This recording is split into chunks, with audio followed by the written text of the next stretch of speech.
2005년에 김위찬 교수라는 분이 기업 경영과 관련해서 쓴 블루오션의 전략이라는 책이 있습니다. 몇 년 전에 이 책을 지인의 소개로 읽게 되었는데, 그 당시 이 책을 읽고서 이런 세상이 있구나, 이렇게 살면 세상과 차원이 다른 삶을 살겠구나 하면서 신선한 충격을 받았던 적이 있습니다.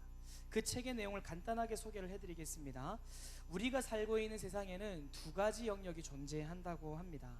하나는 블루오션이고 하나는 레드오션입니다.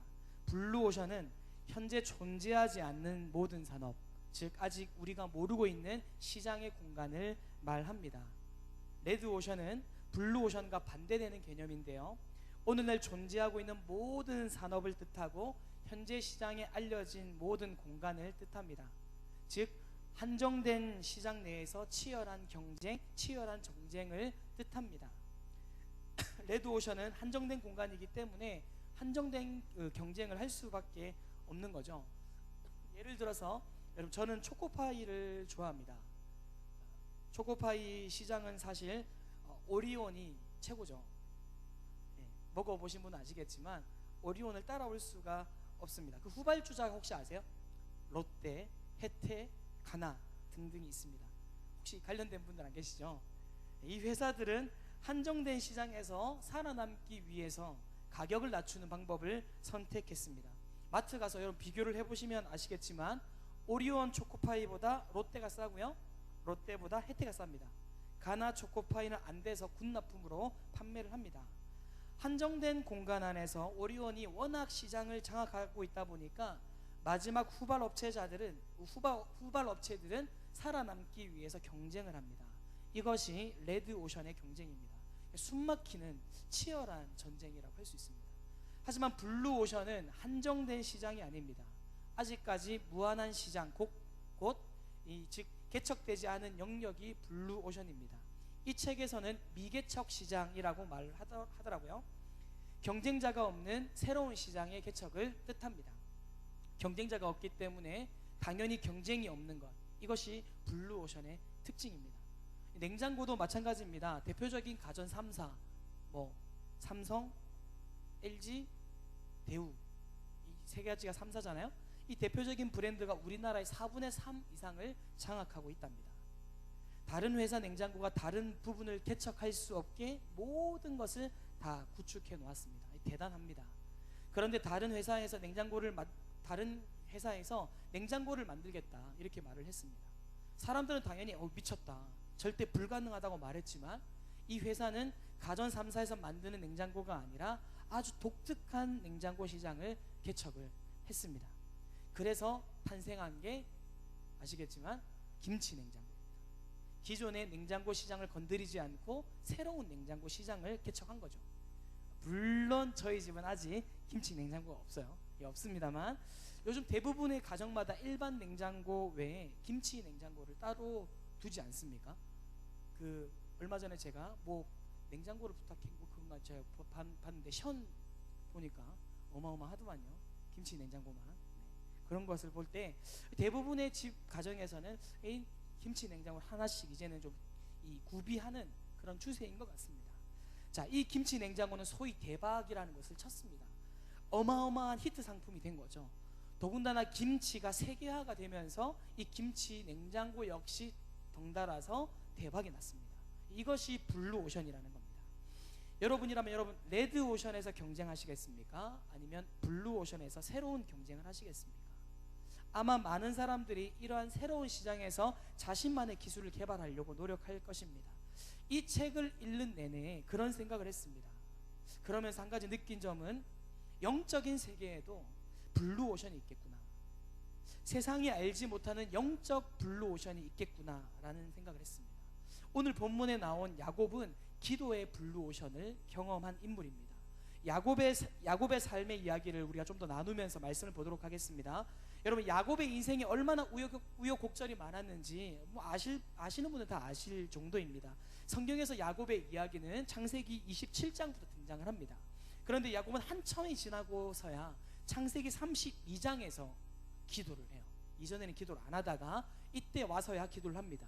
도대체 야곱에게 무슨 일이 있었길래 기도하지 않았던 야곱이 기도하는 야곱으로 변하게 되었을까요?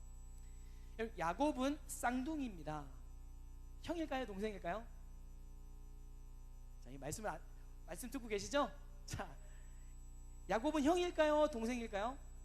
네, 동생. 네, 감사합니다. 자, 야곱은 쌍둥이였고 동생이었습니다. 형의 이름은 에서스. 야곱의 이름의 뜻은요, 야곱 이름의 뜻은 발꿈치를 잡다라는 뜻이 있습니다. 무슨 말이냐면 태어날 때 형보다 먼저 나오려고 발꿈치를 잡았는데 거기서 이제 유래가 된 겁니다. 그만큼 욕심이 많았던 사람, 자기 자신을 사랑했던 사람, 이 사람이 야곱이었습니다. 이 야곱이 실제로 나중에 성인이 되어서도 자기가 원하는 것이 있다면 무조건 그것을 어떤 수단과 방법을 가리지 않고서 얻었어야 되는, 그래야 직성이 풀리는 그러한 사람이었습니다. 그 대표적인 그 사건 중에 하나가 장자권 아니겠습니까?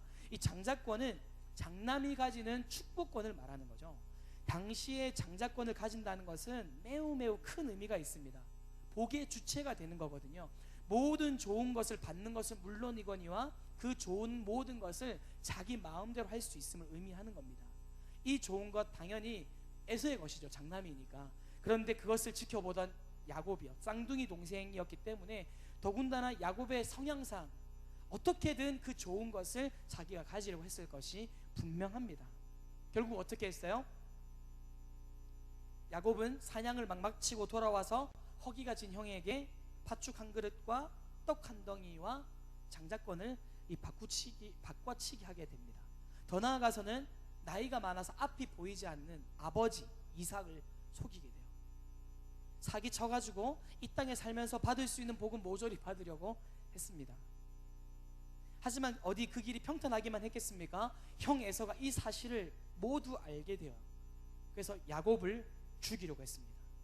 야곱은 도끼가 잔뜩 오른 형을 피해서 삼촌 라반의 집으로 도망을 하게 되죠. 고생은 여기가 끝이 아니었습니다. 어떤 의미에서는 고생은 여기서부터 시작이라고도 할 수가 있습니다. 자, 참고로 야곱이 뛰는 놈이었다면 라반은 나는 놈 정도입니다. 예를 들면 이런 일이 있었습니다. 원래 야곱이 삼촌한테 갔을 때에 7년간 집에서 있으면서 일을 하기로 했었습니다. 그런데 야곱이 일을 너무 잘하는 거죠. 너무 이렇게 믿음직스러운 겁니다. 계약 기간이 거의 끝날 때쯤에 삼촌 라반이 생각을 합니다. 요거 붙잡고 싶은데 방법이 없을까? 이거 연기를 연습을 하고 왔는데 잘 안 되네. 요거 붙잡고 싶은데 방법이 없을까? 자, 그러면서 야곱에게 사기를 이렇게 엎어치게 해서 쳤습니다. 그래서 원래는 7년이 계약 기간이었지만 속고 또 속아서 20년이요. 20년을 속아 살게 되었습니다. 이 기간을 지내는 동안 야곱은 4명이나 되는 아내를 얻게 돼요. 남자분들 부럽습니까? 4명이나 되는 아내도 얻었고 11명이나 되는 자식들도 얻게 돼요. 야곱은 이제 드디어 삼촌 밑에서 고생한 그 20년을 청산하기로 결심을 합니다. 그래서 삼촌 집에서 가족들과 재산을 챙겨서 도망을 쳐. 이제 해방이다 라고 생각하는 순간 뒤에 누가 쫓아와요? 삼촌이 쫓아옵니다. 물론 이 위기도 어떻게 잘 넘겼습니다. 그런데 산 너머 더 큰 산을 만나게 돼요. 창세기 32장 6절이요. 창세기 32장 6절 함께 우리 좀 읽어보겠습니다. 자, 시작. 사자들이 야곱에 돌아와 이르되 우리가 주인의 형 에서에게 이른즉 그가 400명을 거느리고 주인을 만나려고 오더이다. 대박. 지금 삼촌 라반은 어떻게 이렇게 처리를 했는데 지금 누가 와요? 도끼를 품고 있던 형 에서가 오는 거죠. 형의 마음이 전혀 안 풀렸습니다. 20년 전에 자기에게 전부를 빼앗아간 그 야곱을 향한 분노와 질투는 급기야 400명이라는 어마어마한 군사를 데리고 야곱에게 향하게 된 겁니다. 이 에서는 싸움 잘하지 않겠습니까? 사냥꾼이었잖아요. 지금 야곱은 지금 엄청 겁이 나는 겁니다. 너무 당황이 되는 거죠. 하지만 야곱이 심호흡을 가다듬고 어느 정도 형의 마음이 풀렸을 거라고 생각될 때쯤에 이 4명의 아내들과 11명의 아들들을 다시 보냅니다.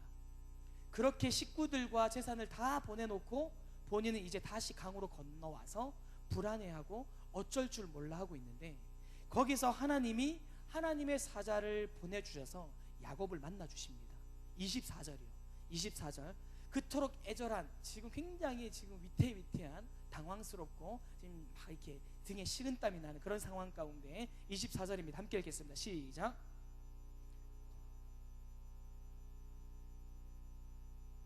자, 하나님의 사자와 야곱이 지금 뭐해요? 씨름. 우리 아까 전에 저기 씨름 했는데, 그 여기서 말하는 씨름은 한국 전통의 씨름이 아니라, 여기서 말하는 씨름은 그냥 이렇게 이중격투기 정도로 생각을 하시면 돼요. 그러니까 막 붙잡고 삿바잡고 이렇게 하는 게 아니라 치고 빠지고 막 치고, 막 우리 남자들 싸움 아시죠? 막 이런 거.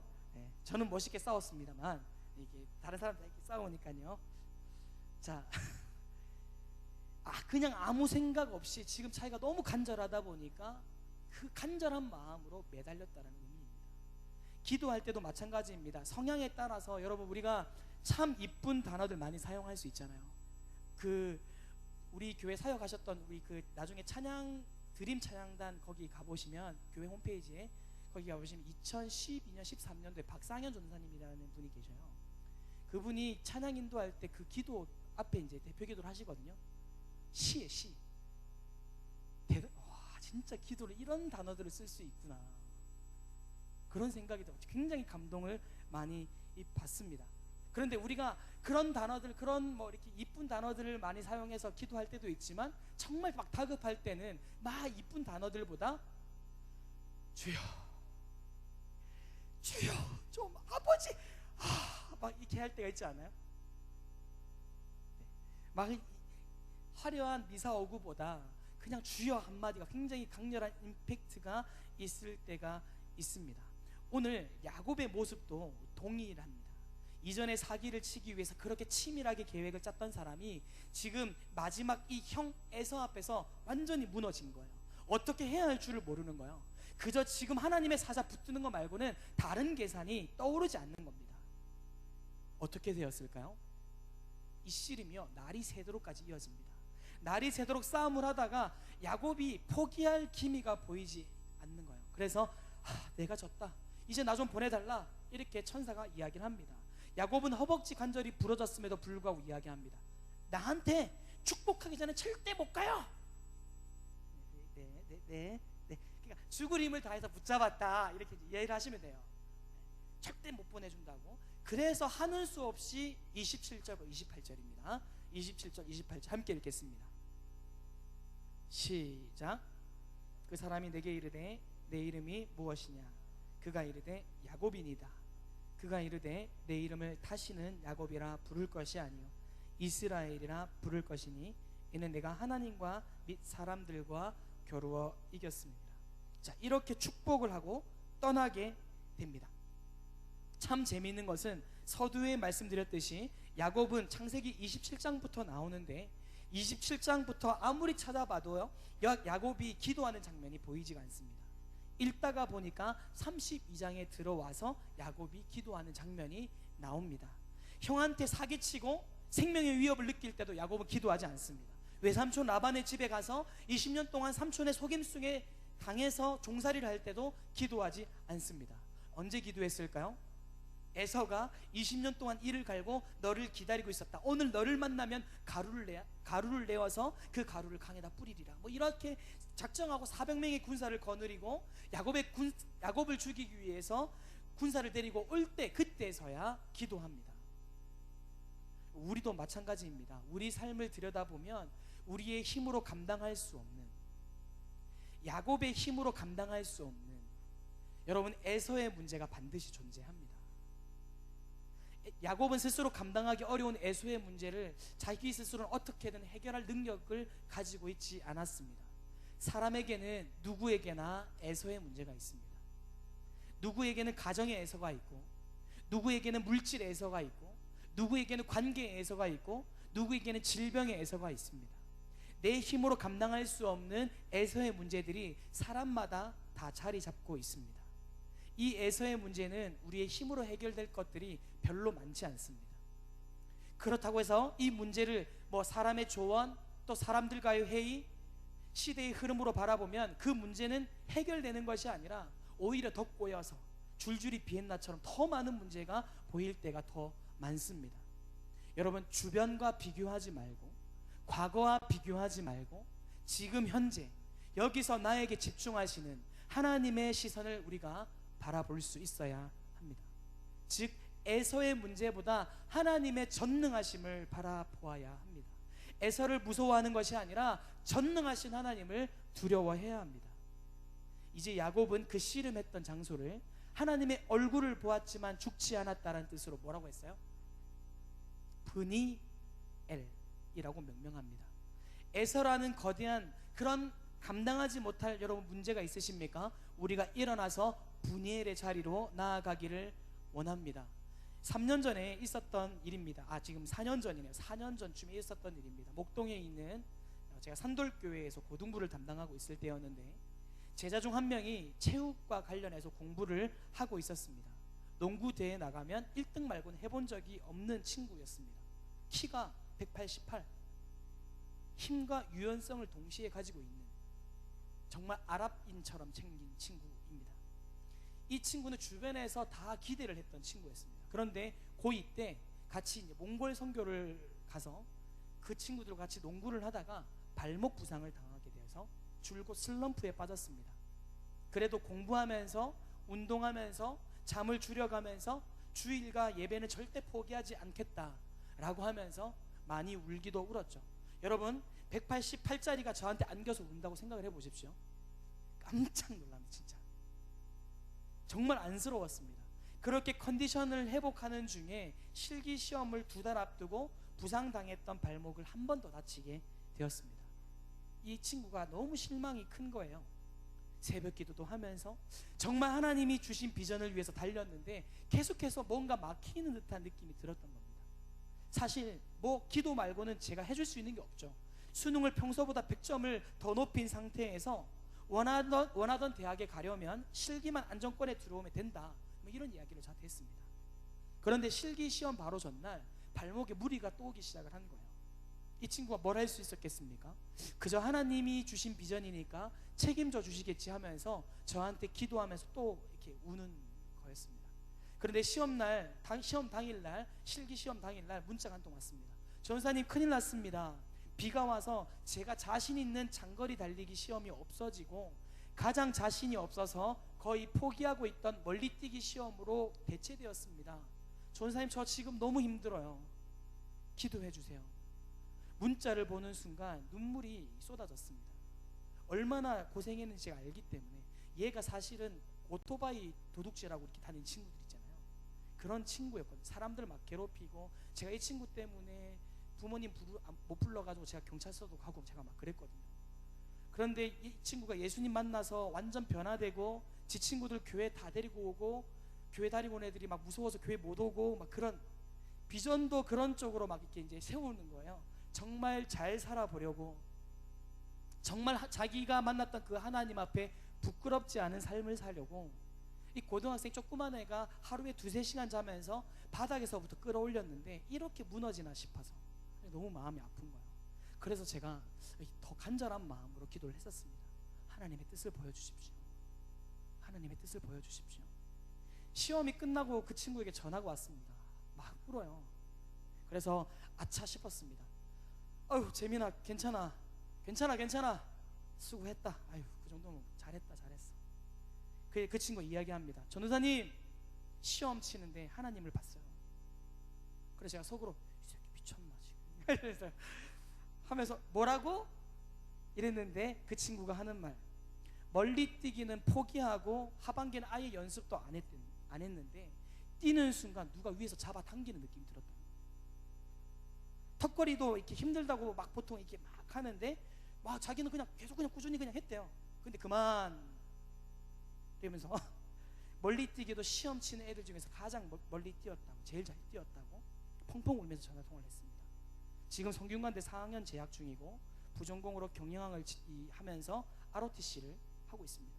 물론 누구에게는 에이, 친구한테 이라고 무시할 수도 있겠지만, 이 친구에게, 짧은 시간 안에 그 친구에게는 하나님께서 베풀어 주신 그 길과 은혜였던 겁니다.